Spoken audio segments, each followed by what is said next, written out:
आज मी कारल्याची भाजी करते, वेगळ्या पद्धतीची. थोडी फ्राय भाजी आहे. पाणी न टाकता, अजिबात कडू होत नाही. हे असे चिरून घेतलेले आहेत कारले. हे असे पातळ पातळ चिरून घेतलेत. आणि आता थोडंसं मीठ टाकूया, 2 चमचे. आणि याला असं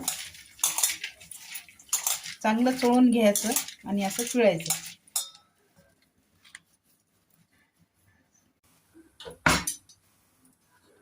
हे पाणी काढून पिळून घेतलेले आहेत आपण ही कारली कोरडीपट अशी. आता फोडणी देऊया.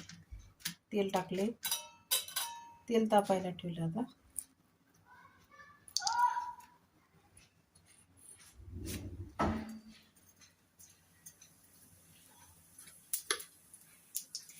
जिरे, मोहरी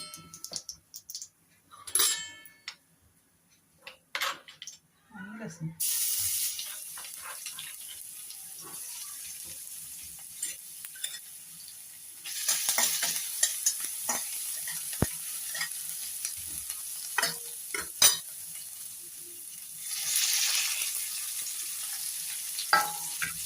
आता चांगली फ्राय करून घेऊया. नरम होईपर्यंत फ्राय करायची छान.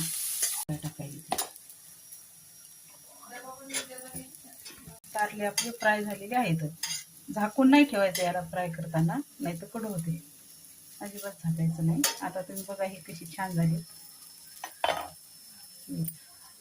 असं दाबून झालेलं आहे. आता आपण त्यात शेंगदाण्याचं कूट,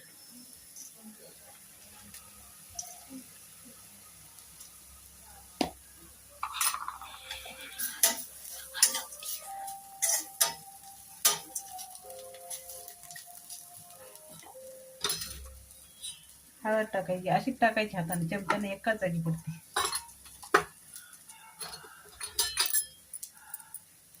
लाल तिखट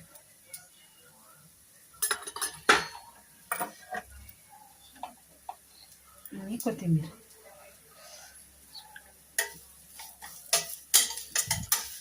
तर झाली ते बघा, फ्राय झाली छान. असं हलवून घ्यायचं, मिक्स करायचे.